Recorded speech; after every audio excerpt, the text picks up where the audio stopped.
Hello guys, welcome to the study box. आज जो notification जारी किया है वो है IBPS के द्वारा क्लरिकल की वैकेंसी है। बहुत ही जल्दी इस बार इस नोटिफिकेशन को रिलीज किया गया है क्योंकि PSPs में इस टाइम क्लरिकल कैडर की शॉर्टेज है। उसको देखते हुए तो इस वीडियो में हम इसका डिटेल डिस्कशन करेंगे, कौन कौन सी कितनी पोस्ट इसमें कवर की गई हैं, क्या एग्जाम स्कीम रहने वाली है, क्या आपकी डेट्स रहने वाली हैं। तो वीडियो में अंत तक बने रहें और अंत में इसमें कैसे तैयारी करनी है और इसके सिलेबस के रिगार्डिंग आपको एक सरप्राइज भी मिलने वाला है। तो वीडियो में हमारे साथ लास्ट तक बने रहें और देखें इस वीडियो में हमारा एनालिसिस।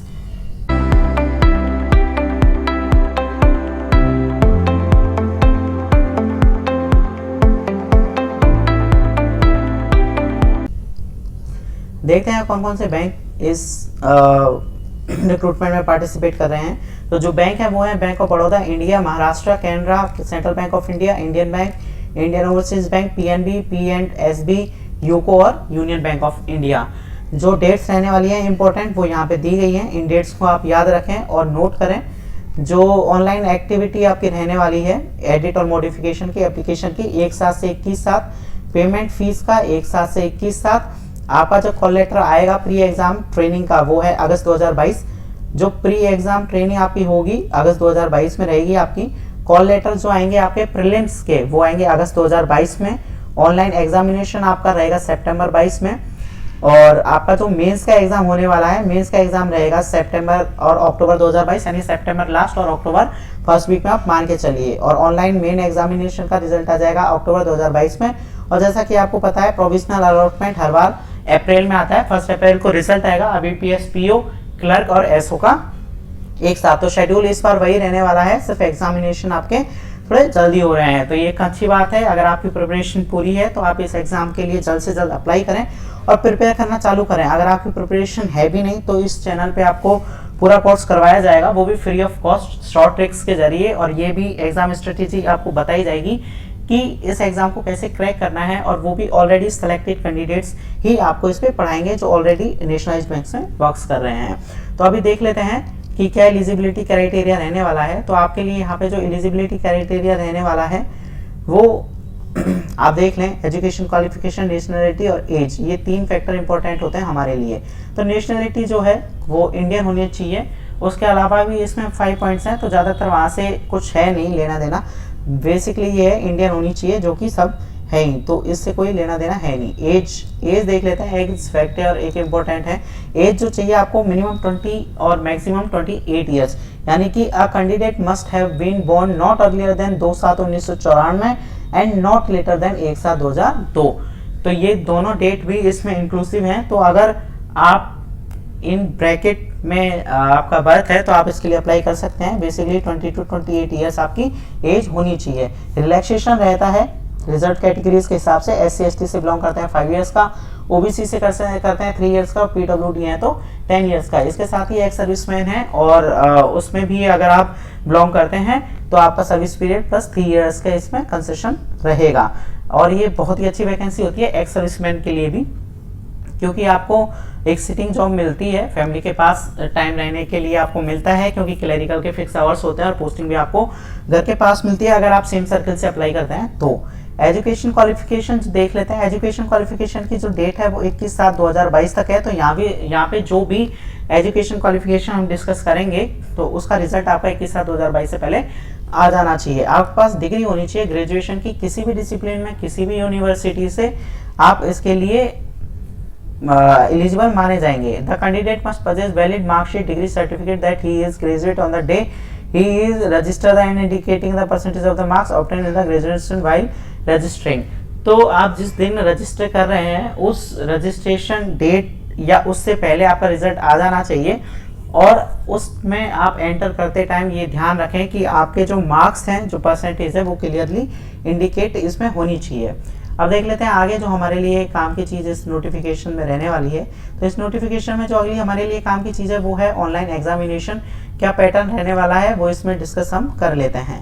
तो इसमें देख सकते हैं आप जो आपका पैटर्न रहने वाला है उसमें आपका प्रीलिम्स एग्जाम के अंदर English, numerical ability and quantitative aptitude और रीजनिंग एबिलिटी 3 सेक्शन आपसे पूछे जाएंगे।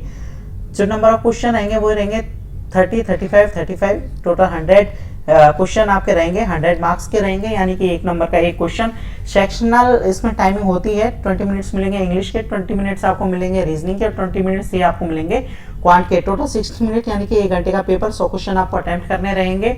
और इसमें जो ये सीक्वेंस है न्यूमेरिक इंग्लिश न्यूमेरिकल एबिलिटी और रीजनिंग एबिलिटी, इसी सीक्वेंस में आपका पेपर आने वाला है। और आप इस सीक्वेंस को बीच में स्वैप नहीं कर सकते हैं, ये आप ध्यान रखें। एक सेक्शन से दूसरे सेक्शन में आप नहीं जा पाएंगे, आपको 20 मिनट्स एक सेक्शन को देने ही पड़ेंगे और फिर ऑटोमेटिकली वो सेक्शन चेंज हो जाएगा, आप उस पर फिर प्रीवियस सेक्शन पे भी नहीं जा पाएंगे।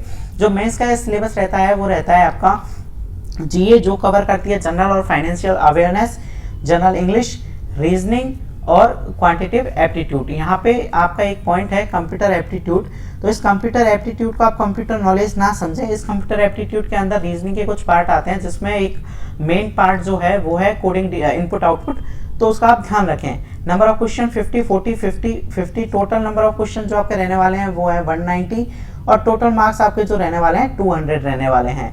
यानी कि यहाँ पे जो क्वांटिटेटिव एप्टीट्यूड है 50 क्वेश्चन 50 मार्क्स, रीजनिंग में आपके 50 क्वेश्चन के 60 मार्क्स रहेंगे, बाकी सब में आपके जितने क्वेश्चन है उतने ही मार्क्स आपके रहने वाले हैं। सेक्शनल टाइमिंग दिया गया है 35 मिनट्स जनरल इंग्लिश में, 35 मिनट्स जीए में, 45 मिनट्स आपको मिलेगा रीजनिंग के लिए और 45 मिनट्स आपको मिलेगा क्वांट के लिए। आप आईबीपीएस के एक एग्जाम का ध्यान रखें, सेक्शनल कट ऑफ होता है, हर सेक्शन में इंडिविजुअली पास होना जरूरी है, तो इस चीज का ध्यान रखें। इसके साथ ही एक इंपॉर्टेंट चीज क्लरिकल वैकेंसी में ये होती है कि आप जिस भी स्टेट से अप्लाई कर रहे हैं, आप किसी भी स्टेट से अप्लाई कर सकते हैं और एग्जाम सेंटर आप किसी भी स्टेट में फिल कर सकते हैं। सपोज अगर आप राजस्थान से अप्लाई करना चाहते हैं गुजरात के लिए आप अप्लाई कर सकते हैं।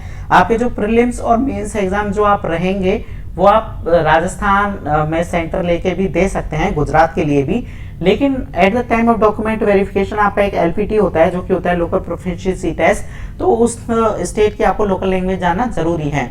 तो यहाँ पे एक इंडेक्स अटैच की गई है कि किस किस स्टेट में कौन कौन सी लोकल लैंग्वेज कौन सी लैंग्वेज को उन्होंने लोकल लैंग्वेज कंसिडर किया है। तो जैसे कि आप देख लें, तेलुगु है आंध्र प्रदेश में, असमीज है असम में, गुजराती, कोंकणी, उर्दू, मलयालम, मणिपुरी, इसी तरीके से कई वैकेंसीज हैं, कई लैंग्वेजेस हैं। तो वो लैंग्वेजेस के इंडेक्स आप यहाँ पे देख लें किसी भी स्टेट के लिए अप्लाई करने से पहले।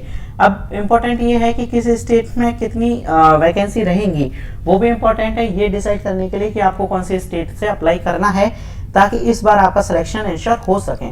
अभी देख लेते हैं score. The corrected score obtained by each of the candidate in the different section if held will be normalized using the equally percentile method. Score up to the 2 decimal point should be taken in the calculation. यानी कि आपका जो भी score आएगा उसके 2 percentile तक उसको calculate किया जाएगा 2 डेसिमल पॉइंट तक, प्लस आपका नॉर्मलाइजेशन इसमें अवेलेबल रहेगा।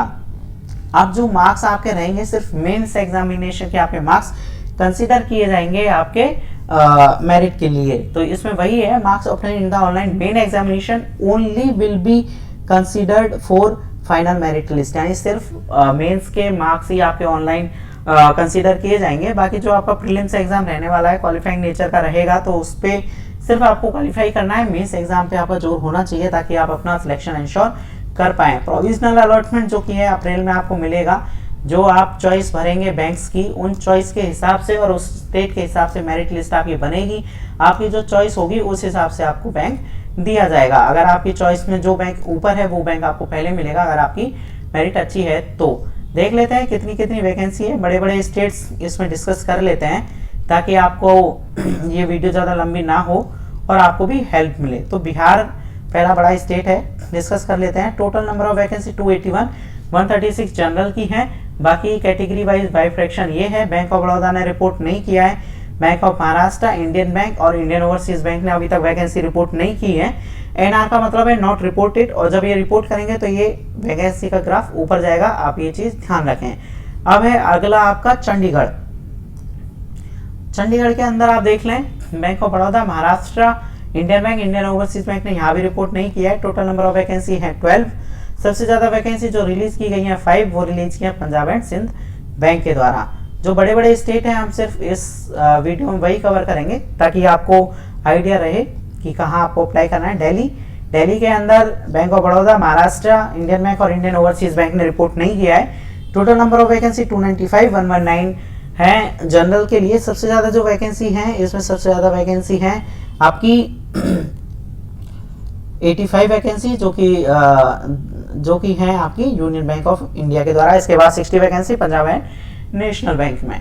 इसके बाद आपका देख लेते हैं कौन सा स्टेट। एक गुजरात सबसे इम्पोर्टेंट स्टेट है, क्योंकि ये पहली पसंद रहती है यूपी और राजस्थान एंड इवन दिल्ली के लोगों के लिए, क्योंकि यहाँ का कट ऑफ बहुत कम जाता है, तो इसकी वैकेंसी डिस्कस करना जरूरी है, क्योंकि यहाँ का कट ऑफ कम रहेगा। टोटल नंबर ऑफ वैकेंसी है 304, जनरल के लिए है 129 और ओबीसी के लिए है 100 वैकेंसी। रिपोर्ट उन्हीं 4 बैंकों ने नहीं किया है। सबसे ज्यादा वैकेंसी 162 रिपोर्ट की गई है सेंट्रल बैंक ऑफ इंडिया के द्वारा, तो इस स्टेट का आप ध्यान रखें। हरियाणा के अंदर टोटल नंबर ऑफ वैकेंसी है 138, 69 टोटल जनरल के लिए वैकेंसी है। अभी देख लेते हैं आपके लिए और कौन कौन से स्टेट्स जहां पे कट ऑफ कम रहेगी और आपके सिलेक्शन के चांसेस ज्यादा रहेंगे। तो कट ऑफ कम के लिए आपके लिए सबसे अच्छा है गुजरात इन स्टेट्स के पास भी पड़ता है अगर आप इन स्टेट से लगे हुए हैं तो, और कट ऑफ भी कम रहता है। Madhya Pradesh 309 vacancy total, 126 general के लिए और 38 है ओबीसी के लिए और एसटी के लिए है 71। सबसे ज्यादा जो वैकेंसी रिपोर्ट की गई है 167 सेंट्रल बैंक ऑफ इंडिया के द्वारा। सेंट्रल बैंक ऑफ इंडिया इस बार मास रिक्रूटमेंट कर रहा है, इस चीज का आप ध्यान रखें।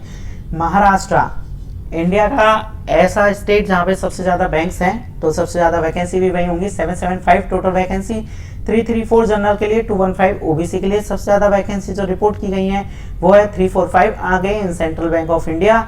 उसके बाद है 221 vacancy union bank of India के द्वारा। अगला जो हमारा स्टेट इस पे रहेगा वो हम राजस्थान डिस्कस करेंगे, क्योंकि राजस्थान भी एक बड़ा स्टेट है और वैकेंसी वहां भी काफी रहती हैं। तो देखते हैं इस बार बैंकों ने क्या रिपोर्ट किया है और कितनी वैकेंसी रिपोर्ट की है। उससे पहले हम डिस्कस कर लेते हैं Punjab. Total number of vacancy 407, general के लिए 163, 122 वैकेंसी है। एससी के लिए सबसे ज्यादा जो वैकेंसी में रिपोर्ट की गई है 232 पंजाब एंड सिंध बैंक के द्वारा, क्योंकि वहां पे इसकी ब्रांचेस काफी हैं।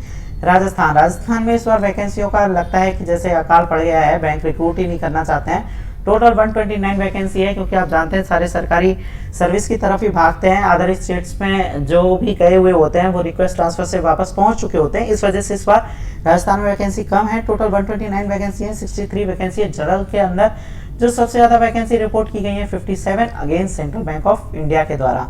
अब देख लेते हैं हम उत्तर प्रदेश का क्या हाल है। उत्तर प्रदेश में भी आपके मास रिक्रूटमेट होता है, क्योंकि काफी बड़ा स्टेट है उत्तर प्रदेश के अंदर। जैसा कि कहा था आपको, सबसे ज्यादा वैकेंसी रहने वाली है 1089, 1089 वैकेंसी। जनरल के अंदर 439, 315 है। ओबीसी के अंदर सबसे ज्यादा जो वैकेंसी रिपोर्ट की गई है वो रिपोर्ट की है 401 वैकेंसी पंजाब नेशनल बैंक के द्वारा। उसके बाद है 296 vacancy against central bank of India के द्वारा। उत्तर प्रदेश के लिए अप्लाई करते टाइम आप एक बात का ध्यान रखें, वैकेंसी जरूर यहाँ पे 1089 यानी कि सबसे ज्यादा 1089 वैकेंसी दिखा रहा है, लेकिन कट ऑफ भी इस स्टेट का काफी ज्यादा रहता है। तो अगर आपको गुजरात और उत्तर प्रदेश के बीच में कंपेयर करना पड़े, और अगर आप पे गुजराती नहीं आती है तो आप उत्तर प्रदेश फिल करें, अगर आप पे गुजराती आती है तो आप गुजरात फिल करें।